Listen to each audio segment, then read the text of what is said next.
If the Scots leave, why won't sterling go to 80 cents? I think certainly that is a risk, and it's not just Scotland. We're looking at the Union weakened because, of course, we've got Northern Ireland also now looking at a risk for the Union. So this certainly is a potential risk. But the Scots at least have a lot of oil.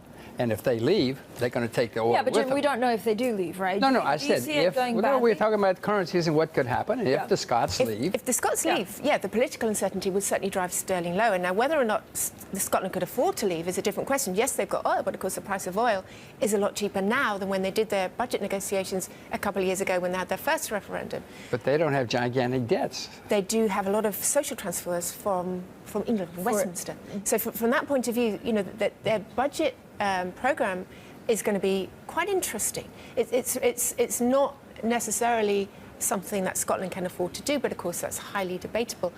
Irrespective, I agree with you. I think if Scotland were to leave, if the polls began to show that the Scots wanted to leave, which they don't necessarily at the moment, then that would certainly be a worry for sterling. And also we've got to keep one eye on Northern Ireland too. Yeah, and it's also a question of timing, right? We don't know exactly when there will be a referendum at this point, or if there will be a referendum. How do you see negotiations with the EU, between the UK and the EU going, Jim?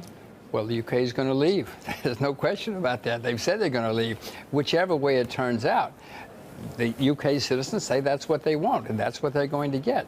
What worries me as an outside investor is, well, what will happen to the currency? What will they then do? Will the Scots then leave? Because if the Scots leave, Francine, they are going to take their oil, and you look at UK's balance of trade, balance of payments, without the oil, without the Scottish oil, what's left here, Little England, or Great Britain, or Great England, whatever we'll call it then, doesn't have much to sell to the outside world anymore. And what